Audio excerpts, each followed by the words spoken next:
तो hello everyone, welcome to the YouTube channel of Vaikan careers. तो इस वीडियो में हम स्टार्ट करने वाले हैं एक नया चैप्टर जो कि है ratio and proportion. This video is very very very important for IPMAT, CUET and all other UG entrance examinations.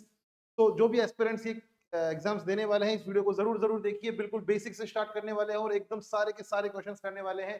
सारे पीवाईक्यूज भी हम करेंगे, सारे सीयूईटी के, आईपीमैट के, जिपमैट के, आईपीमैट रोहतक और भी अदर एग्जामिनेशंस में जो इस चैप्टर के रिगार्डिंग क्वेश्चन आए हैं वो हम करने वाले हैं। शुरू करते हैं और सबसे पहले जानते हैं व्हाट इज रेशियो। तो देखिए स्टूडेंट्स, सबसे पहली बात हम करते हैं कि व्हाट इज रेशियो। रेशियो को डिफाइन कैसे किया जाएगा? What is ratio? तो अगर मैं बहुत ही ब्रीफ वे में आपको समझाऊं कि व्हाट इज रेशियो, तो रेशियो का मतलब होता है हाउ मच। रेशियो का मतलब क्या होता है? कितना। मैं आपको बहुत छोटा सा एग्जांपल लेता हूं। ए की वैल्यू अगर है 100 kg और बी की वैल्यू है 200 kg,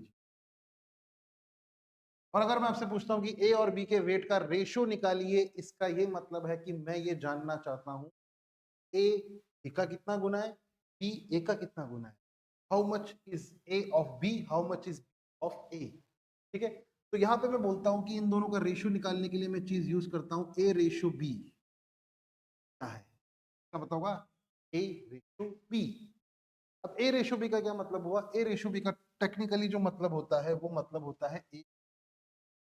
जब मैं इन दोनों को डिवाइड करूंगा तो मुझे इनका रेशियो मिलेगा।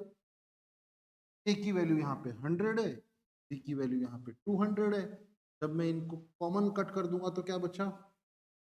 2 का मतलब A ratio B is equals to 1।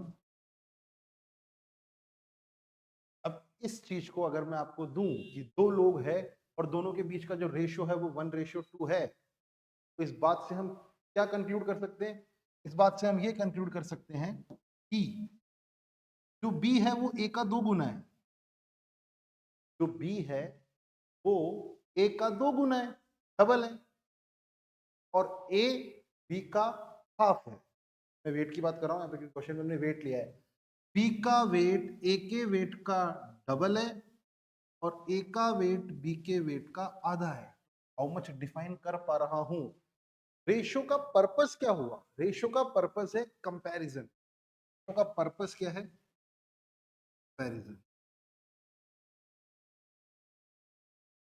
देखिए परसेंटेज का मतलब भी जो पर्पस होता है वो भी कंपैरिजन होता है। लेकिन परसेंटेज में हम आउट ऑफ 100 एक वैल्यू निकाल के कंपेयर करते हैं और यहाँ पे हम how much is this time, how much times of this करके कंपेयर करते हैं। तो यहाँ पे कंपैरिजन की मैं बात कर रहा हूँ ए और बी के बीच में। यहाँ पे मुझे पता लग पा रहा है कि जो बी है वो का डबल है, ए है वो बी का आधा है। लेकिन यहाँ पे अगर मुझे इसको थोड़ा सा डिफाइन करना हुआ तो मैं ऐसे बोलूंगा कि comparison of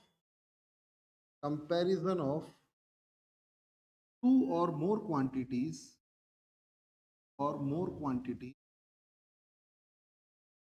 without knowing their actual values.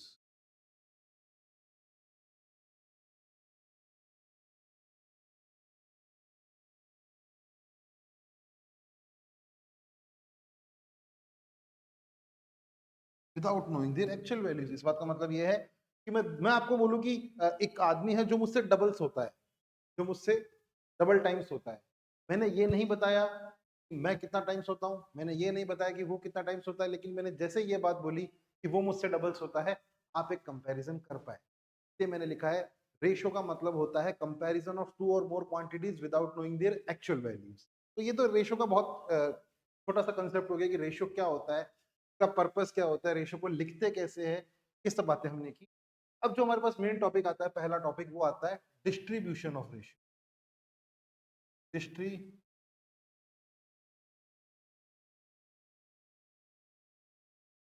Of ratio क्या होता है?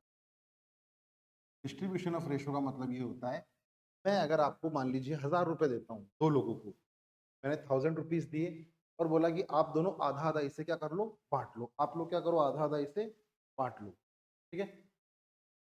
लेकिन अगर वही जो रेशो है वो आधा आधा नहीं हुआ और 2:3 में हुआ, तो उसको कैसे कैलकुलेट करेंगे? पार्टनरशिप में आप पढ़ते हैं कि अलग अलग प्रॉफिट्स आते रहते हैं, अलग अलग प्रॉफिट जैसे आएंगे आप लोगों को उनको डिस्ट्रीब्यूट करना होगा और वो तब पॉसिबल है, वो तभी पॉसिबल है जब आपको रेशो का डिस्ट्रीब्यूशन आता हो, ठीक है। तो रेशो के डिस्ट्रीब्यूशन की मैं बात करूं तो मान लीजिए मेरे पास 1000 रुपीज है और मुझे 2:3 में इस चीज को डिवाइड करना है। क्वेश्चन ऐसा आएगा, डिवाइड 1000 रुपीज टू 2:3, और मैं बोलता हूँ कि दो लोगों को देने हैं, ए और बी को, और उनको जो रेशो मिलने वाला है वो 2:3 मिलने वाला है, ठीक है। ए की वैल्यू, ए को कितना पैसा मिलेगा और बी को कितना पैसा मिलेगा। तो अगर ए की मैं बात करूंगा तो ए को जो पैसा मिलेगा वो होगा 1000 को आप ऐड करोगे। बेसिकली इस क्वेश्चन को मैं बहुत ही अगर लेमन लैंग्वेज में आपको समझाने की कोशिश करूँ तो पता है क्वेश्चन क्या बोल रहा है, 1000 रुपए के 5 टुकड़े करने हैं। 1000 रुपए के ये 2 टुकड़े और ये 3 टुकड़े, 1000 रुपए के 5 टुकड़े करने, 2 टुकड़े देने हैं ए को और 3 टुकड़े देने हैं बी को। तो 1000 रुपए के मुझे करने हैं कितने, 5 टुकड़े, और मुझे ए को दे देने हैं 2 टुकड़े। अगर मैं बी की बात करूं तो 1000 रुपए के करने हैं मुझे 5 टुकड़े, 3 टुकड़े किसको दे देने हैं। यहीं अगर मान लीजिए 1000 रुपए होता, ए बी और सी होते, मान लीजिए 1:2:2 में होता, ये रेशो होता इन तीनों। ए को कितना मिलता, बी को कितना मिलता, सी को कितना मिलता, ये अगर हमें कैलकुलेट करना होता कैलकुलेट कर लेते। ये कितना है 200, 200 इंटू 2 400 रुपीज, ये कितना हो गया 600 रुपीज। अगर मैं यहाँ पे बात करूँ ए बी और सी को कितना मिलेगा तो आप बोलेंगे सर ये 1 ये 2 और ये 2, मतलब ये टोटल मिला के 5 हो गए। का मतलब ए को जो वैल्यू मिलेगी वो 1000 के हम करेंगे 5 टुकड़े और 1 दे देंगे। अगर मैं बी की बात करूँ 1000 के हम करेंगे 5 टुकड़े, 2 टुकड़े दे देंगे। सी की मैं बात करूँ तो 1000 की मैं बात 5 टुकड़े करके, ये तीनों वैल्यूज आप निकाल लेंगे और आपका क्या, मेरा 200 हो जाएगा, मेरा 400 हो जाएगा। आई होप आप मेरी बात समझ पा रहे होंगे। छोटा सा क्वेश्चन कर लेते हैं इस बेसिस पे डिस्ट्रीब्यूशन ऑफ रेशियो के ऊपर। डिस्ट्रीब्यूशन ऑफ रेशियो हमने पढ़ लिया है, नहीं है डिस्ट्रीब्यूशन ऑफ रेशियो। मैं एक छोटा सा क्वेश्चन आपको अगर कराऊं, डिस्ट्रीब्यूशन ऑफ रेशियो का एक क्वेश्चन होगा, divide 1458 into part such that, ratio उनका क्या है 2:7। रेशियो क्या है मेरा, अमाउंट है 1458, इस रेशियो में डिस्ट्रीब्यूट करना है वो क्या है 2:7, ठीक है। मैंने आपको बोला है कि जो फर्स्ट पार्ट होगा, फर्स्ट पार्ट और ये सेकंड, फर्स्ट पार्ट की वैल्यू क्या हो जाएगी, फर्स्ट पार्ट की वैल्यू हो जाएगी 1458 ऑन, इन दोनों का सम 9 इंटू फर्स्ट पार्ट 2 है। सेकंड बात करूं 1458 ऑन, दोनों का सम कितना है 9, और सेकंड पार्ट किसे रिप्रेजेंट कर रहा है 7 को। मुझे इनके 9 टुकड़े करने हैं इस अमाउंट के, 2 टुकड़े मुझे फर्स्ट को देने हैं, 7 टुकड़े मुझे सेकंड को देने हैं, ठीक है। चलिए यहाँ पे मैं इसे करता हूँ 9 से करता हूँ तो 9 1 जार 9, 55 6 9 54 162, ये हो जाएगा 160 इंटू 8, ये हो जाएगा 160, ठीक है। तो 162 इंटू 8 करूंगा तो 8 16 6 1 48 49 12 1296। यहाँ पे 7 की बात करूँ 7 2 जा 14, 7 6 जा 42 143, 7 1 जा 7 8 है ना, सॉरी मैंने 8 से कर दिया पर 2 है ना, 4 12, ठीक है। First value 113। वैसे अगर हमारे पास ऐसे ऑप्शन होते हैं ना, अब आप देखो यहाँ पे फर्स्ट वैल्यू ही सबकी अलग अलग है, और मैंने पहली वैल्यू निकाल के ही मैं आंसर टिक कर सकता हूँ, सेकंड वैल्यू निकालने की जरूरत ही नहीं, ठीक है। चलिए आगे बढ़ते हैं अगले क्वेश्चन पे। क्वेश्चन हम वापस आ जाते हैं उसी पे। डिस्ट्रीब्यूशन ऑफ रेशियो को मैं एक और क्वेश्चन कंसेप्ट समझा देता हूँ आपको, उसके पहले मैं एक छोटी सी बात बताता हूँ आपको। एक बात हमें ध्यान रखनी है, एक बात हमें क्या ध्यान रखनी है, एक बात हमें ध्यान रखनी है, वी कैन मल्टीप्लाई और divide any number in all the elements of the ratio of the ratio। कहने का क्या मतलब है, मेरे कहने का मतलब ये है, मैं एक रेशियो के अंदर एग्जाम्पल ले लेता हूँ मैं, 2:3 एक रेशो है। मैं आपको बोलता हूँ कि इसके सारे एलिमेंट्स में 2 को मल्टीप्लाई कर दो, तो आप पहले एलिमेंट में जब 2 को मल्टीप्लाई करेंगे तो ये 4 हो जाएगा, सेकंड एलिमेंट में 2 को मल्टीप्लाई करेंगे तो ये 6 हो जाएगा।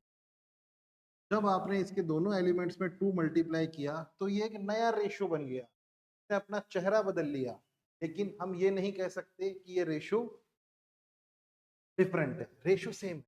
अगर मैं इसमें दोनों में जगह 3 मल्टीप्लाई कर दूं, पहले वाले में 3 मल्टीप्लाई करूंगा तो 6, दूसरे वाले में 3 मल्टीप्लाई करूंगा तो 9। आप मुझसे मुझे बताइए इन तीनों में से रेशो कौन सा सही है? देखिए ये भी सही है, ये भी सही है, लेकिन ये सबसे ज्यादा सही है। क्यों? क्योंकि ये सिंपलेस्ट फॉर्म में है। ये मेरी क्या है? Simplest form. गलत ये भी नहीं है, गलत कहना ठीक नहीं है।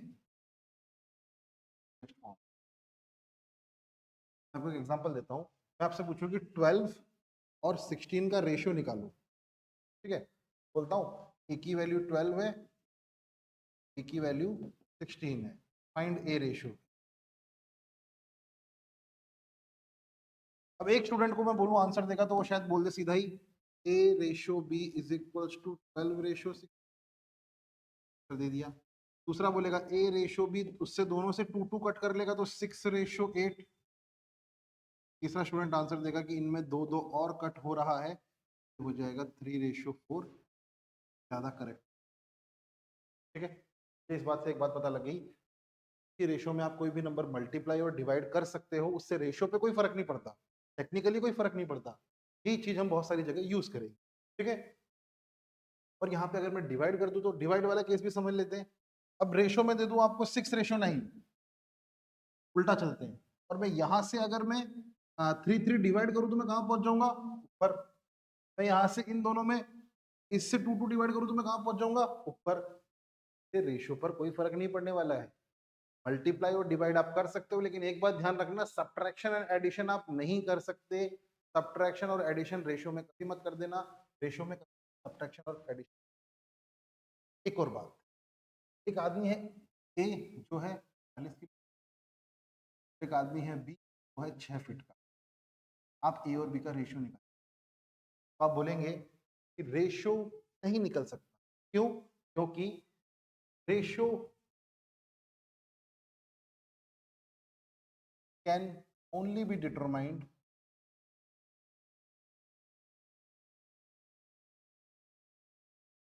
इफ क्वांटिटीज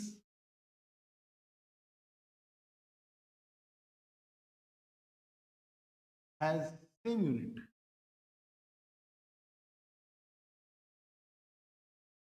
रेशियो तभी और तभी निकल सकता है जब क्वांटिटीज की क्या हो? यूनिट सेम हो। यूनिट सेम होने का मतलब अगर दो लोगों के वेट का कंपैरिजन करें तो दोनों किलो में होने चाहिए, 1 किलो पे और 1 ग्राम में भी नहीं होना चाहिए। दो लोगों के वेट का कंपैरिजन कर रहे हो, 1 किलो में है 1 पाउंड में है, वो भी नहीं चलेगा। यूनिट सेम होनी चाहिए और एग्जैक्ट सेम होनी चाहिए। दोनों के वेट का कंपैरिजन कर रहे हो, एक सेम चीज का कंपैरिजन कर रहे हो, तो उनका रेशियो निकाल सकते हो, ये भी मैं नहीं कर सकता। हाइट और वेट का रेशियो तो कभी निकल ही नहीं सकता है। मैं कितने घंटे सोता हूँ और आप कितनी रोटी खाते हो, इसका कंपैरिजन नहीं हो सकता है। ठीक है, सेम चीज का कंपैरिजन हो सकता है, और उसमें भी क्या होनी चाहिए? यूनिट हमारी सेम होनी चाहिए। ये बात भी आपको ध्यान रखनी है। अब हम आते हैं दूसरे क्वेश्चन। क्वेश्चन है मेरा, क्वेश्चन है मेरा ये क्वेश्चन नंबर 7। क्वेश्चन नंबर 7 पढ़ेंगे। क्वेश्चन नंबर 7 ये बोल रहा है कि rupees 950 divided among A B C at a way shares में come in the ratio 1/2, 1/4 and 1/5। अब यहाँ पे मेरे को डिस्ट्रीब्यूशन ऑफ रेशियो तो करना है, लेकिन एक बात समझ नहीं आ रही, रेशियो को डिस्ट्रीब्यूशन ऑफ रेशियो में यूज कैसे करें। फिर रेशियो कितना है? 2 रेशियो 4। मैंने अभी अभी एक बात पढ़ी है कि मैं एक रेशियो में कुछ भी मल्टीप्लाई कर दूं कोई फर्क नहीं पड़ता, तो मैं काम करता हूं, एक नंबर ढूंढता हूं और इनके सबके डिनोमिनेटर को 1 बना देता हूं। और सबसे अच्छी बात है वो नंबर क्या होगा? वो नंबर होगा इनका एलसी। एक ऐसा नंबर जो 2 की टेबल में भी आता है, 4 की टेबल में भी आता है और 5 की टेबल में भी आता है। वो नंबर है मेरे पास कितना? 20। पूरे रेशियो को मैं 20 से मल्टीप्लाई कर देता हूँ। If I multiply a number in each and every element of the ratio, then it won't change the ratio.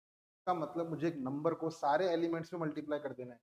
मेरा पहला एलिमेंट 1/2, मेरा दूसरा एलिमेंट 4, मेरा तीसरा एलिमेंट बाई 5, ये हो जाएगा 10, ये हो जाएगा 5, 4। इसका मतलब इस रेशो को मैंने ऐसे कन्वर्ट कर लिया। ये करना क्यों जरूरी है, वरना डिस्ट्रीब्यूशन ऑफ रेशो कितना मुश्किल हो जाएगा इसका। अब ये क्वेश्चन तो क्या बन गया, क्वेश्चन बन गया आपके पास 950 रुपीज है और आपको किस रेशो में डिस्ट्रीब्यूट करना है, 10:5:4, ठीक है।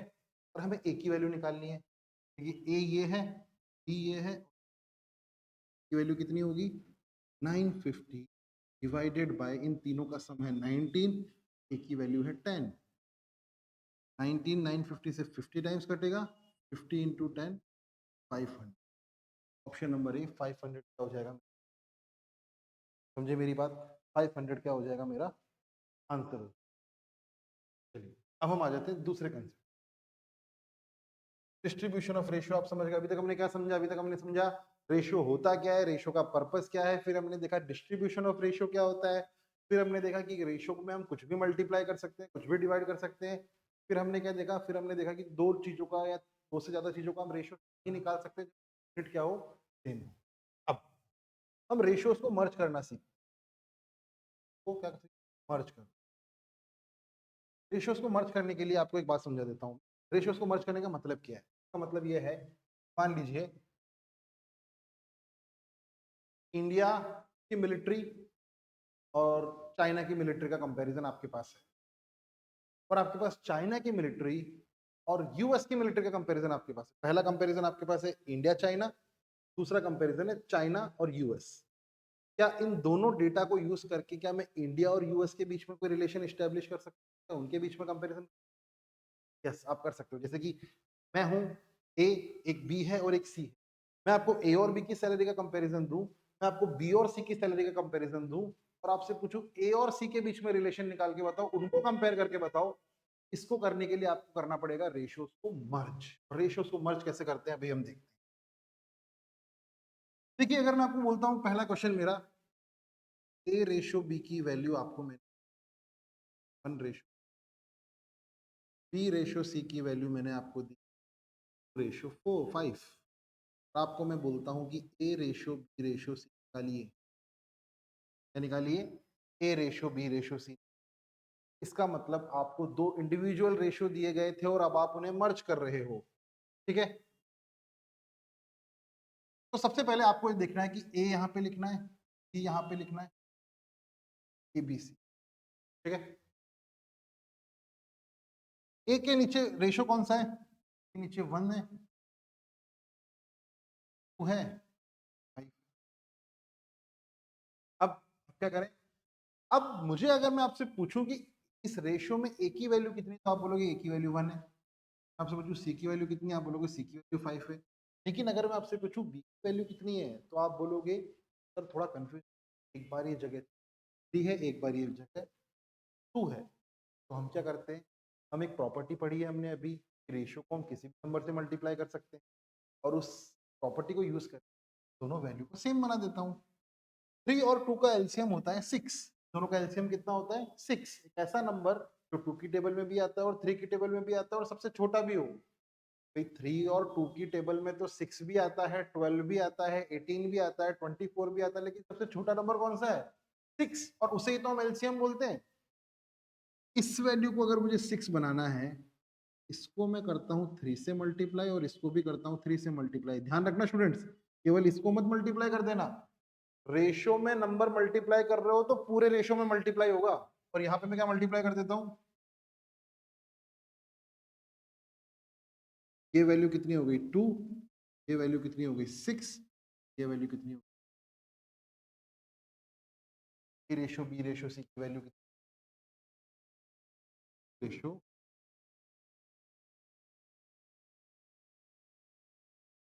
ये हो गई मेरी रेशो। समझे मेरी बात। अब आपको मैं समझाता हूँ एक और डिफरेंस, एक डिफरेंस आपको और समझना होगा। डिफरेंस क्या है, देखो मैं आपको एक और रेशो देता हूँ, एक रेशो में एक एग्जांपल देता हूँ, आप आई होप आप इसको नोट कर चुके होंगे। इसको एक और तरीके से अगर मैं देखूं, एक क्वेश्चन आपको मैं देता हूँ ऐसा, तो नोट कर लेना पहले, फिर वो दूसरा क्वेश्चन लिखना। अब वो क्वेश्चन कुछ ऐसा है, क्वेश्चन नंबर 2 में यहाँ लिख देता हूँ, ए रेशियो आपको दे, ए रेशियो आपको दे 5। अब आपको यहां से निकालना है रेशियो। इस चीज को एक बार के लिए हटा रहा हूं, एक बार के लिए हटा, मैं एक बीच में एक लाइन खींच देता हूँ। अलग क्वेश्चन है, ये अलग क्वेश्चन है। मैं इस क्वेश्चन को वापस अगर लिखूंगा तो यहाँ पे मैं लिखूंगा ABC, और यहाँ पे मैं लिखूंगा, यहाँ पे भी लिखूंगा ABC। यहाँ के जो एलिमेंट्स है उनको मैं लिख देता हूँ, ये हो गया 1, रेशियो 3, और क्योंकि एक दूसरा रेशियो है तो मैं नीचे वाली जगह पे लिखूंगा। यहाँ पे पहला A और B के बीच में 1, 3, बीच में रेशियो। देखिए स्टूडेंट्स, इन दोनों रेशियो में एक डिफरेंस है। एक डिफरेंस पता है क्या है? ये जो आ रही है चीज, आ रही है वो ऐसे का मतलब ए से सी के बीच में जाने के लिए एक इंटरकनेक्टिंग पॉइंट है हमारे पास। सीढ़ी बन रही है ना, स्टेयर्स बन रही है। यहाँ पे आप देखोगे नीचे कुछ था ही नहीं, ए पहले बी से कनेक्टेड था, फिर ए से कनेक्ट हो गया, से कनेक्टेड था, फिर ए, है ना, ऐसा हो गया। इन दोनों रेशो के बीच में डिफरेंस जो है उसको हम क्या बोलते हैं? हम बोलते हैं, ऐसे किसी रेशो को हम बोलते हैं रेगुलर रेशो। Regular ratio. और ऐसे किसी भी रेशो को हम क्या बोलते हैं? Irregular ratio. Regular, irregular. Regular ratio ऐसा होता है, इर्रेगुलर रेशो मतलब अगर ऐसे स्टेयर्स बन रही है, ए से सी के बीच में जाना, ए से बी, फिर बी से रेगुलर, और वही 90% ऑफ द टाइम आपको रेगुलर रेशियो से ही आपका पाला पड़ेगा, इररेगुलर रेशियो से आपका पाला नहीं पड़ेगा। तो मैं आपको रेगुलर रेशियो की एक ट्रिक बता देता हूँ। ट्रिक ये है कि अगर कभी भी रेशियो रेगुलर हो, यहाँ 3 लिखा हो तो यहाँ भी 3 लिख दो, और यहाँ 2 लिखा हो तो यहाँ 2 लिख दो। मेरे कहने का मतलब है जो भी एंड में लिखा है उससे एक्सट्रीम एंड तक लिख दो। यहाँ 3 लिखा था, यहाँ 3 लिख दिया, यहाँ 2 लिखा। अब इनको मल्टीप्लाई कर दो, ये हो जाएगा 2, ये हो जाएगा 6, ये हो जाएगा 15। पहले वाला आंसर आ गया हमारा 2, 6। लेकिन क्योंकि ये तो इरेगुलर रेशियो है, इसमें ये मेथड एप्लीकेबल ही नहीं होगा। इसमें कौन सा मेथड एप्लीकेबल होगा? जो मैंने आपको पहले बताया, जो भी कॉमन है उसको इक्वल कर दो। कॉमन क्या है इनमें? कॉमन क्या है? ए कॉमन है सर, नीचे 2 है ऊपर 1 है, तो 2 बना देते हैं, ऊपर वाले को 2 से मल्टीप्लाई कर देते हैं, नीचे वाले को 1 से कर देते हैं। करो नहीं करो कोई फर्क नहीं पड़ता। हाँ, अब ए की वैल्यू दोनों जगह 2 है, बी की वैल्यू 6 है और सी की वैल्यू 5 है, तो ये हो जाएगा 2, ये हो जाएगा 6, हो जाएगा 5। आई होप आप समझ गए होंगे। अगर रेगुलर रेशियो होता है तो हम ये वाला मेथड यूज करते हैं, जिसमें हम जो एंड पे होता है उसे एक्सटेंड करके वर्टिकली मल्टीप्लाई कर देते हैं। ये शॉर्ट ट्रिक है। कंसेप्ट तो यही है जो मैंने आपको पहले बताया था।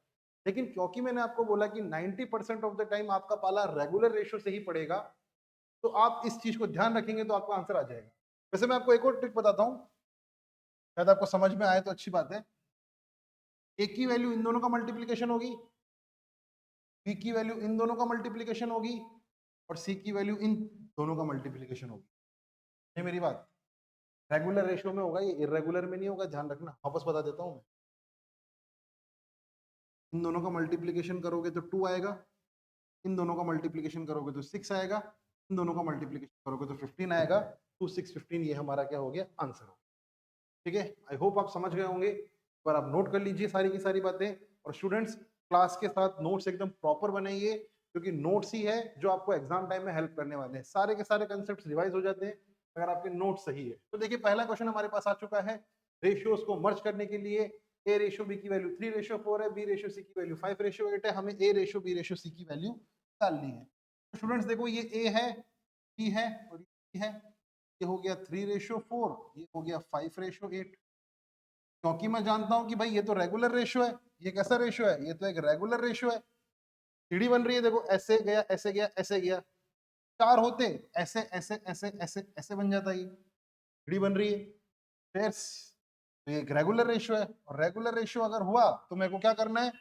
जो एंड पे है उसे एक्सट्रीम एंड पे लिख देना है। जो एंड पे है उसे एक्सट्रीम एंड पे लिख देना है, ये लिख दूंगा 4, ये लिख दूंगा 5। अब मैं करूंगा इनको मल्टीप्लाई, इनको मल्टीप्लाई करने के लिए ये है 15, ये है 20 और ये है 32। 15, 20, 32 मेरा आंसर हो जाएगा option number C. Option number C क्या हो जाएगा, मेरा करेक्ट आंसर हो जाएगा। ठीक है, समझ में आ गई मेरी बात। चलो नेक्स्ट क्वेश्चन। नेक्स्ट क्वेश्चन में ए रेशो बी दे रखा है, बी रेशो सी दे रखा है और सी रेशो डी दे रखा है, और हमें ए रेशो बी रेशो सी रेशो डी फाइंड करना है और ए रेशो डी भी। ठीक है, अगर ए रेशो बी दे रखा है, बी रेशो सी दे रखा है, सी रेशो डी दे रखा है, तो हमें ये फाइंड करना है। चलिए करिए।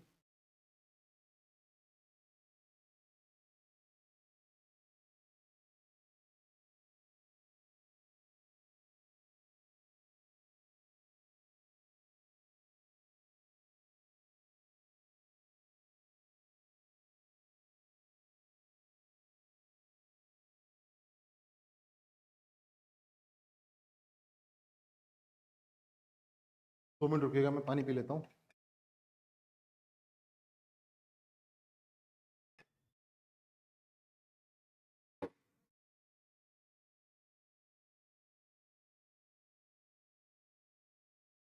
अब ये ए बी सी और डी, अगर मैं आपसे पूछूं ए रेशो बी की वैल्यू क्या है, तो ये आप बोलोगे 2:3। बी रेशो सी की वैल्यू रेशो डी रेशो होगा। ठीक है, अब मैं क्या करता हूँ, जो भी एंड पे है पहले मैं पता करता हूँ ये रेगुलर रेशो या इरेगुलर रेशो है। भाई ये तो रेगुलर रेशो है, ये रेगुलर रेशो है, और अगर ये रेगुलर रेशो है तो मुझे क्या करना है, जो एंड पे है उसे एक्सट्रीम एंड पे ले जाना है। एंड पे है उसे क्या ले जाना है, एक्सट्रीम एंड पे ले जाना है। 3 3 3 6 5, ये 3 एंड पे था, 3 को एक्सट्रीम एंड पे ले, इधर 6 था तो इधर 6 गया, इधर 5 था तो इधर 5 गया, इधर 2। अब मैं इनको मल्टीप्लाई कर लूंगा, ये हो जाएगा 18, हो जाएगा मेरे पास 36, हो जाएगा मेरे पास 30, हो जाएगा मेरे पास 2। इनमें कुछ कॉमन है क्या, यस इनमें कुछ कॉमन है, इनमें 2 कॉमन है, और इनमें अगर 2 कॉमन है तो मैं इसे 2 कट करूंगा तो ये 10 हो जाएगा, 15 हो जाएगा, 18 हो जाएगा, हो जाएगा। अगर मैं आपसे पूछूं ए रेशो बी रेशो सी रेशो डी का रेशो क्या होगा, तो वो होगा 10:59। ऑप्शन में यहाँ पे सेकंड वाले पार्ट का आंसर दिया है, लेकिन अगर ए रेशो बी रेशो सी रेशो डी होता ये आंसर होता। और अगर मुझसे पूछा जाए कि केवल आप मुझे ए और डी का रेशो बताओ, ए और डी का रेशो, तो वो कितना हो जाता, ऑप्शन नंबर बी 10:9, 10:9 हो जाता। ठीक है, आगे बढ़ते हैं अगले क्वेश्चन की तरफ। अगला क्वेश्चन भी रेशो को मर्ज करने का ही है, यहाँ पे हमसे ए रेशो डी पूछा गया है। ठीक है, बोलता हूं ए डी। अब यहाँ पे क्या करेंगे, यहाँ पे 8:15, 5:8, यहाँ पे क्या है 4 तो एंड पे लिखा है उसे एक्सट्रीम एंड पे लिख दो, ये हो जाएगा 15, ये 8, ये हो जाएगा 5, ये। ठीक है, मुझे ऐसा कुछ लग रहा है कि इनमें कुछ कटने वाला है, इधर भी 5 है, इधर भी 5 है, इधर 15, इधर भी 4 है, इधर भी 4 है, इधर भी 4 है और इधर भी 8 है। तो मैं एक काम करता हूँ ना, तो मैं मल्टीप्लाई करता ही नहीं हूँ, मल्टीप्लीकेशन की फॉर्म में ही। मेरे कहने का मतलब है इस चीज को मैं लिख देता हूँ 8:5 × 4 रेशो 15:5 रेशो 15:8 रेशो 3 ठीक है। देखो क्वेश्चन ने वैसे ए रेशो डी पूछा है, लेकिन मैं आपको ए रेशो बी रेशो सी रेशो डी भी बता रहा हूँ, क्योंकि अगर मुझसे ए रेशो डी ही निकालना होता तो मैं केवल इस चीज को और इस चीज को निकाल के उनका रेशो निकाल लेता। ठीक है, अब इस चीज में कॉमन क्या क्या आ रहा है वो मैं कट कर लेता हूँ। देखो 5 इधर है, 5 इधर है, 5 इधर है, और इसके 15 में से 5 काटेंगे तो 3 बचेगा। 4 इधर है कट गया, 4 इधर है कट गया, 4 इधर है कट गया, और 8 में से काटेंगे तो 2 बचेगा। अब जो बचा है वो लिखा हुआ है 8:15 रेशो 24 रेशो 30, 8 रेशो 50 रेशो 30। ये तो आंसर होता मेरा ए रेशो बी रेशो सी का। लेकिन क्वेश्चन ने पूछा है कि ए रेशो क्या निकालो, डी। रेशो कट करूंगा 4, 2 से 3, 4 रेशो 50। होप आप मेरी बात समझ पा रहे हैं। डिस्ट्रीब्यूशन ऑफ रेशियो पढ़ लिया है, रेशियो को मर्ज कैसे करते हैं वो भी हमने सीख लिया है। Question number 1 2 3 4 is done. आगे बढ़ते हैं क्वेश्चन नंबर 5 पे। क्वेश्चन नंबर 5 ये बोल रहा है जो दो नंबर है उनका रेशियो 7 रेशियो 9 है, दोनों में से 12 सब्ट्रैक्ट किया जाता है तो रेशियो हो जाता है 3 रेशियो 5। अब ध्यान से सुनिएगा स्टूडेंट, अब हम थोड़ी एप्लीकेशन वाली चीजों पे काम करना चालू करें। दो नंबर का रेशियो कितना है, 7 रेशियो 9। तो मैं बोलता हूं कि let the first number be 7x and let the second number be 9x। तो मैं फर्स्ट नंबर को बोल देता हूं 7x और मैं सेकंड नंबर को बोल देता हूं 9x।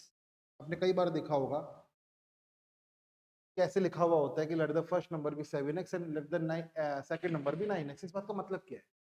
तो स्टूडेंट्स इस बात का मतलब ये है कि मुझे तो रेशो पता है। कई लोग क्या बोलते हैं पहला नंबर 7 है, गलत है, ऐसा नहीं बोलना चाहिए कभी भी। आपने पहला नंबर 7 बोल दिया मतलब आपको पता है कि पहला नंबर क्या है, हमें तो पता ही नहीं पहला नंबर क्या है, हमारे पास तो केवल रेशियो है।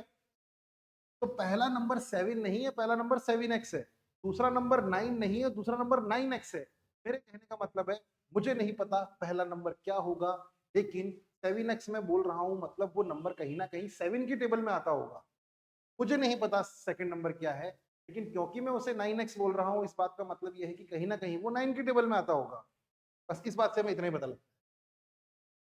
क्वेश्चन ने बोला कि पहले नंबर को पहले और दूसरे नंबर को मैंने 7x और 9x मान लिया। क्वेश्चन बोल रहा है दोनों में से 12 12 सब्ट्रैक्ट कर लो। अगर मैं पहले नंबर में से 12 सब्ट्रैक्ट करूंगा तो मुझे नंबर मिलेगा कितना, 7x माइनस 12। अगर मैं दूसरे नंबर में से 12 माइनस करूंगा तो मुझे मिलेगा 9x माइनस 12। जब मैं इन दोनों का रेशियो निकालूंगा तो मुझे मिलेगा क्या, कौन? क्वेश्चन ने बोला दोनों में से 12 12 सब्ट्रैक्ट करो और फिर उनका जब आप रेशियो निकालोगे तो आपको मिलेगा 3/5। मतलब जब मैं उन दोनों को डिवाइड करूंगा तो that should be equal to 3/5। ठीक है, क्रॉस मल्टीप्लाई करते हैं इस चीज को इधर इस, ठीक है मैं लिख देता हूं, हो जाएगा 5 bracket 7x minus 12 equals to 3, ये हो जाएगा 35x minus 60 equals to 27x minus 36। 27 को उठा के इधर लाऊंगा, 60 को उठा के उधर ले जाऊंगा। वेरिएबल वेरिएबल एक जगह और नंबर नंबर कांस्टेंट कांस्टेंट एक जगह। और कोई भी नंबर कभी भी, ये होती है हमारी लेफ्ट हैंड साइड, ये होती है हमारी right hand side. Left hand side से कोई भी चीज उठ के राइट हैंड साइड जाती है उसका साइन चेंज हो जाता है, और राइट हैंड साइड से कोई भी चीज उठ के लेफ्ट हैंड साइड जाती है तो भी उसका साइन चेंज हो जाता है। मल्टीप्लाई में पहले ये इससे मल्टीप्लाई होगा, फिर सेम सिंबल आ जाएगा, फिर ये सेकंड एलिमेंट से मल्टीप्लाई। तो मैं 27x को इधर लेके आता हूँ, ये चीज ऐसी हो जाएगी, माइनस 36 यहाँ पे, और मैं 60 को उधर लेके जाता हूँ तो ये प्लस 60 हो जाएगा। ये हो जाएगा 24, और ये वैल्यू किसके बराबर हो जाएगी, 8x। और x की वैल्यू कितनी होगी, 3। वैल्यू कितनी होगी, 3। क्वेश्चन बोल रहा है दोनों नंबर्स का प्रोडक्ट निकालो। पहला वाला नंबर है मेरा, वो कितना हो जाएगा, 7 इंटू 3 इज 21, 9 इंटू मेरा नंबर होगा 21, ये हो जाएगा, ठीक है, 21 इंटू 27।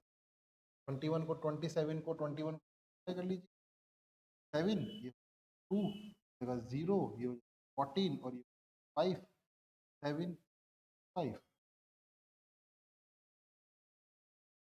567 क्या हो जाएगा मेरा आंसर।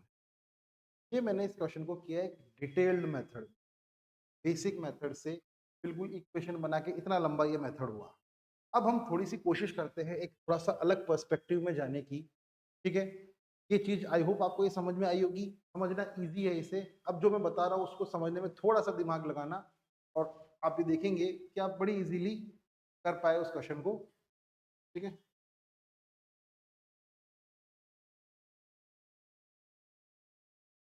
थोड़ा सा इस इस वाले पार्ट को इरेज कर देता हूँ, इस वाले पार्ट को इरेज कर रहा हूँ। होप आपने लिख लिया होगा, मैं इस पार्ट को इरेज कर लेता हूँ। यहाँ पे लाइन खींच देता हूँ। पहला नंबर 7 था, दूसरा नंबर, ठीक है जी। देखिए दो रेशो का आपस में कोई रिलेशन नहीं होता है। मैं क्या कर रहा हूँ, मैं जबरदस्ती उनके बीच में रिलेशन निकालने की कोशिश कर रहा हूँ, और जबरदस्ती निकाल के कुछ तो ऑब्वियसली मैथ्स लगाऊंगा मैं, ऐसे बिल्कुल तो नहीं कर सकता हूँ। कुछ ऐसी कंडीशंस होगी जो मैं फॉलो करूंगा और फिर जो मैं करना चाह रहा हूँ वो हो जाएगा, और तब मैं दो रेशो के बीच में रिलेशन निकाल लूंगा। समझिए, यहाँ से यहाँ के बीच में गैप कितना है, आप बोलेंगे 4 का, और यहाँ से यहाँ के गैप कितने का है, 4 का मतलब इन दोनों रेशो में कुछ तो रिलेशन है कि मैं उन दोनों ही रेशो के नंबर में से सेम नंबर माइनस करता हूं और फिर इन दोनों के बीच में सेम गैप आ जाता है। और 9 एक नंबर, लेट से वो 9 वो नंबर था, उसमें से कुछ सब्ट्रैक्ट किया तो 5 बन गया, मतलब 4 सब्ट्रैक्ट किया, लेकिन क्वेश्चन के हिसाब से कितना सब्ट्रैक्ट किया, 12। मतलब ये जो 4 है ना, इसकी वैल्यू किसके बराबर है, 12 के बराबर है। तो 4 की वैल्यू जब 12 के बराबर होगी तो 1 की वैल्यू किसके बराबर होगी, 3 के बराबर होगी। तो 1 की वैल्यू जब 3 के बराबर है तो मेरे एक्चुअल नंबर का रेशियो क्या था, 7 और 9। मेरा पहला वाला नंबर किसके बराबर हो जाएगा, पहला वाला नंबर किसके बराबर हो जाएगा, 7 into 3। सेकंड वाला नंबर, देखिए कितना छोटा सॉल्यूशन हो। मैं वापस बता देता हूँ आपको, मेरे पास जो रेशो था वो 7935 था, 7:9 और 3:5 था। यहाँ के बीच का जो गैप था वो 4 था, यहाँ के बीच का गैप भी 4 था, लेकिन क्वेश्चन के हिसाब से ये जो गैप है ना, ये सब्ट्रैक्शन से आया है, और सब्ट्रैक्शन की वैल्यू 12 है, तो मैंने बोला let 4 be equal to 12। If 4 is equal to 12, 1 will be equal to what, 3। 1 is equals to 3, 7 will be equal to 7 into 3, 9 will be equal to 21, 27। फिर आंसर एक सेकंड में आएगा, ठीक है, तो नोट कर लीजिए इसे। फिर मैं अगले क्वेश्चन में इसको वापस अप्लाई करता हूँ, और मुझे पता है कि आपके मन में क्या डाउट आ रहे हैं, आपके मन में ये डाउट आ रहा है कि सर अगर ये दोनों इक्वल नहीं हुए तब हम क्या करेंगे, बताऊंगा मैं क्या करेंगे, अभी के लिए ये नोट करो। नेक्स्ट क्वेश्चन आपके सामने, एक बार पढ़ लीजिए इसे।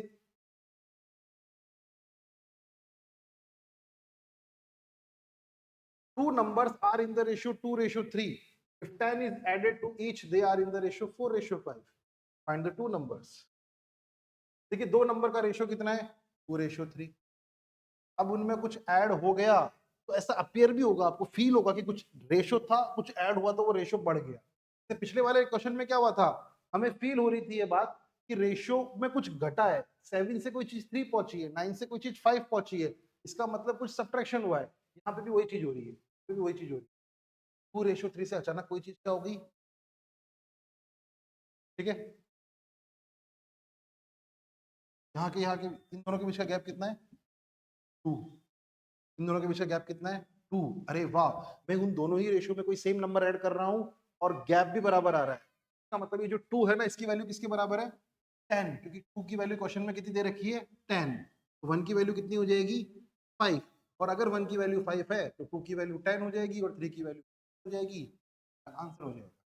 जबकि अगर आपको उस बेसिक मेथड से करना होता तो आप पता है क्या करते, let the first number be 2x, let the second number be 3x, दोनों में 10 10 ऐड कर रहे, और अब इनका रेशियो निकालेंगे तो कितना हो जाएगा, ये 4/5 से क्रॉस मल्टीप्लाई करो, फिर की वैल्यू निकालो, फिर 2x और 3x की, 5x की वैल्यू निकालो, 3x सॉरी, 2x और 3x।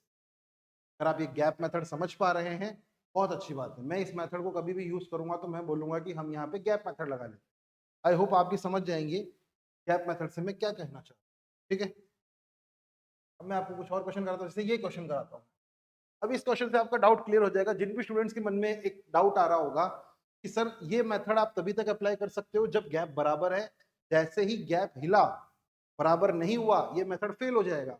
नहीं स्टूडेंट्स, मैं बताता हूँ आपको, ये मेथड फेल नहीं होगा। पहला नंबर 2:7 है, मतलब पहला रेशो 2:7 है, और दूसरा रेशो कितना है, 4:, ठीक है। यहाँ से है, और कुछ ऐड हो रहा है, कुछ ऐड हो रहा है। मैंने बोला ना आपको, अगर ऐसा कुछ हो रहा है तो वो हमें फील भी होना चाहिए। तो उससे कोई चीज 4 हो गई, ये तो सर लग रहा है कि कुछ ना कुछ बड़ा है, लेकिन ये चीज तो 7 थी और अभी भी 7 है, हमें फील ही नहीं हो रहा कि कुछ ऐड हुआ है। मतलब कुछ गड़बड़ है, कुछ गड़बड़ है। ये रेशो अभी सेट नहीं है, हमें इस रेशो को सेट करना पड़ेगा। उस रेशो के बीच का सेट करने से मेरा लेना है इन दोनों के बीच का गैप बराबर करना होगा, तभी ये मेथड एप्लीकेबल। अब इंपॉर्टेंट बात, दो रेशो के गैप बराबर कैसे करना। ऊपर वालों का डिफरेंस लो, नीचे वालों का डिफरेंस लो। जो ऊपर का डिफरेंस है उसको तो नीचे मल्टीप्लाई कर दो, नीचे वाले के डिफरेंस को ऊपर मल्टीप्लाई। मेरी बात को वापस ध्यान से सुनना। ऊपर 2:7 है, 4:7। ऊपर वाले दोनों का डिफरेंस 5 है, तो नीचे दोनों में 5 मल्टीप्लाई कर दो। और एक्चुअली में तो ये 4 और 7 थे, 4 और 7 इन दोनों का डिफरेंस कितना है, 3। ऊपर वालों में 3 मल्टीप्लाई कर दो, तो ये हो जाएगा 6:21, 20:, ये मेरा रेशो बन, ये मेरा रेशो बन, ठीक है। तो वही मैं आपको बता देता हूँ यहाँ पे, आपको बता दिया एक बार, ओरिजिनल क्वेश्चन में भी बता देता हूँ मैं। ऊपर वाले का गैप 5 था, 5 नीचे मल्टीप्लाई कर दिया, नीचे वाले का रेशियो 3 था, तो मैंने ऊपर मल्टीप्लाई,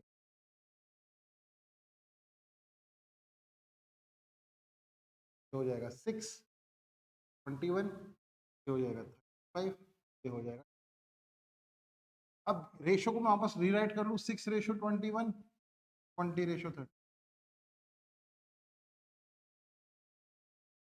यहाँ से यहाँ के बीच का गैप 14 है, यहाँ से यहाँ के बीच 14 है। इनकी वैल्यू क्वेश्चन में 14 दे रखी है, मतलब 1 की वैल्यू कितनी है, 1, और 1 की वैल्यू 1 है, 6:21। क्वेश्चन रहा होगा, क्या रहा होगा, 6, आंसर रहा होगा वो 6:21 रहा होगा। आई होप आप ये बात समझ गए होंगे कि जब गैप अनइक्वल हो तब हमें क्या करना है, तब हमें क्या करना है, नीचे वाले के डिफरेंस को ऊपर वाले रेशियो में मल्टीप्लाई कर देना है, ऊपर वाले के डिफरेंस को नीचे वाले रेशियो में मल्टीप्लाई कर देना है। और बहुत ही तगड़ी एप्लीकेशन है इस चीज की। जब हम एजेस पढ़ेंगे, प्रॉब्लम ऑन एजेस, इसी चीज को मैं एक्सप्लॉइट करूंगा, इसी टेक्निक को मैं यूज करूंगा, और आपको मैं बताऊंगा कि कैसे हम बहुत सारे क्वेश्चन सॉल्व कर सकते हैं अगर हमें ये बात पता है, ठीक है। अभी जैसे एक चीज और हम कर लेते हैं, जैसे ये वाला क्वेश्चन कर लेते हैं, क्वेश्चन नंबर 11। क्वेश्चन नंबर 11 हमें क्या बोल रहा है, a certain sum is divided between two persons in the ratio 3:4, if the share of one person is 20 rupees less than the other, find the sum। बोलूंगा पहले पर्सन के पास amount जो है वो 3x है, दूसरे पर्सन के पास अमाउंट 4x है। और 4 को मैं क्या लिख सकता हूँ, मैं ये थोड़ी बोलूंगा पहले वाले के पास 3 है, मैं बताया ना वो तो एक रेशियो है। मैं बोलूंगा पहले वाले के पास 3x है, दूसरे वाले के साथ क्या है, 4x है, ठीक है। क्वेश्चन बोल रहा है इन दोनों के बीच का जो डिफरेंस है ना वो कितना है, 20। मुझे बताओ मेरे हिसाब से, जो मैंने अज्यूम किया है, मेरे हिसाब से डिफरेंस कितना है, दोनों के बीच का डिफरेंस कितना है, 4x माइनस 3x x होता है। लेकिन क्वेश्चन के हिसाब से x की वैल्यू कितनी है, 20, x की वैल्यू है 20। क्वेश्चन बोल रहा है इन दोनों का सम निकालो, मेरे हिसाब से इनका सम कितना है, 7x। अगर x की वैल्यू 20 है तो यहाँ पे रखोगे तो आंसर कितना आएगा, 10, 140 क्या हो जाएगा मेरा आंसर हो जाएगा, ठीक है। चलिए मैंने ये कर लिया, इन तक तो हमने सारे ही क्वेश्चन कर लिए। तो ये वाला क्वेश्चन मैंने छोड़ा क्योंकि प्रोपोर्शन का आ गया क्वेश्चन। ये शीट आपकी अपलोड हो जाएगी, आपको आप ये शीट जरूर देख लीजिएगा। अब ये वाला क्वेश्चन करते हैं, क्वेश्चन नंबर 13 है ना, आज के लेक्चर का लास्ट क्वेश्चन। लेकिन आप देखिए वो गैप मेथड में यहाँ पे यूज करता हूँ और आपको दिखाता हूँ कि इनकम का रेशियो यहाँ पे यूज, इनकम का रेशियो दे रखा है 3:2, एक्सपेंडिचर का रेशियो आपको दे रखा है 5:3। एक बात बताओ, इनकम और एक्सपेंडिचर के बीच का जो डिफरेंस होता है उसे ही तो हम सेविंग बोलते हैं। आप ऐसा भी बोल सकते हो, इस क्वेश्चन को करने का एक बेसिक तरीका क्या हो सकता है, मैं पहले आदमी की इनकम को 3x मान लूं, दूसरे आदमी की इनकम को 2x मान लूं, और इनकम में से मैं सेविंग को माइनस कर लूं, इनकम में से सेविंग को डिफरेंस कर लूं, तो कितना आ जाएगा, क्या आ जाएगा, मुझे एक्सपेंडिचर मिल जाएगा। भाई income is equals to savings plus expenditure. Income किसके बराबर होती है, सेविंग प्लस एक्सपेंडिचर।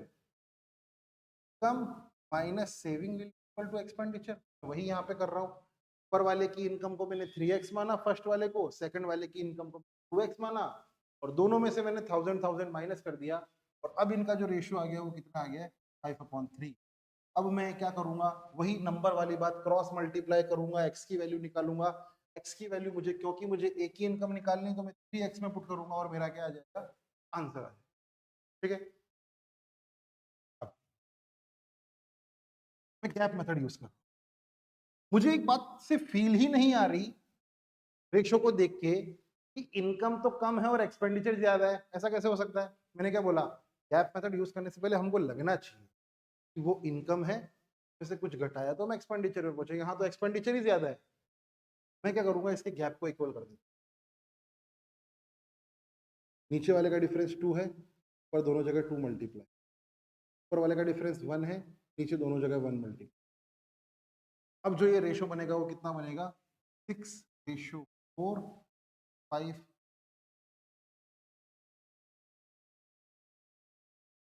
ये नया रेशो मैंने उठा के यहाँ लिख दिया, ये रिप्रेजेंट कर रहा है इनकम को, ये रिप्रेजेंट कर रहा है एक्सपेंडिचर को, और इन दोनों के बीच का जो डिफरेंस होता है उसे ही तो हम क्या बोलते हैं, सेविंग बोलते हैं। ये वैल्यू 1 है, ये वैल्यू 1 है। 1 की वैल्यू क्वेश्चन में कितनी दे रखी है, 1000, तो 6 की वैल्यू कितनी हो जाएगी, 6000। 6 की वैल्यू कितनी हो जाएगी, 6000। आप यहाँ से x की वैल्यू निकालना, यहाँ से x की वैल्यू भी आएगी आपकी, और यहाँ से आप 3x की वैल्यू निकाली ना, वो 3x की वैल्यू यहाँ से भी 6000 आएगी, तो x की वैल्यू यहाँ से 2। लेकिन एक बात बताऊँ आपको, इस क्वेश्चन को सॉल्व करने के लिए मैं पेन भी नहीं उठाता। अगर मुझे ये बात पता लग जाती तो मैं 1 सेकंड में इसको, बिल्कुल एक माइक्रो सेकंड में इस क्वेश्चन का आंसर दे देता। मुझे एक बात बताओ, मैंने आपको एक बात बताई है, 3:2 का क्या मतलब है। 3:2 का ये मतलब है, पहले की इनकम को 3x मान लो, दूसरे की इनकम को 2x मान लो। और पहले की इनकम को 3x मानने का मतलब क्या है कि मुझे नहीं पता वो वैल्यू क्या है, लेकिन वो जो भी वैल्यू है वो 3 की टेबल में आती है। 8000 3 की टेबल में नहीं आता, 5000 3 की टेबल में नहीं, 4000 3 की टेबल में नहीं आता, 3 की टेबल में केवल और केवल क्या आता है, 6000। ठीक है, तो आई होप स्टूडेंट्स आपने इस लेक्चर में बहुत सारी लर्निंग्स ली होगी। सेकंड पार्ट बहुत जल्दी अपलोड हो जाएगा। अगर आपको किसी भी तरीके की IPMAT Indore, IPMAT Rohtak, JIPMAT, SET, Christ, ऐसा कोई भी आप एग्जाम देने वाले हैं, एनपेट देने वाले हैं, और आप 2026 में इस एग्जाम के लिए अपियर होने वाले हैं, तो अपने बोर्ड्स के बाद जल्दी से आइकन करियर्स का क्रैश कोर्स जो लॉन्च हो चुका है उसे ज्वाइन करिएगा। इससे बहुत सारी चीजें आप सीखने को मिलेगी। आपके पास बहुत कम टाइम है और यहाँ पे आपके पास एक्सपेरिमेंट्स करने का टाइम बिल्कुल नहीं है। बिल्कुल सटीक जानकारी आपको चाहिए, प्रोफेशनल्स की हेल्प आपको चाहिए, और आप देखेंगे कि जब एक्सपीरियंस फैकल्टी आपके साथ जुड़ेगी तो आपकी जो लर्निंग है वो बहुत ज्यादा एक्सपोनेंशियल ग्रोथ होगी उसमें। ठीक है, चलिए, तो अगर आपको वीडियो अच्छा लगा तो इस चैनल को लाइक करें, सब्सक्राइब करें। Thank you very much, have a good day, take care, bye bye, मिलते हैं सेकंड पार्ट।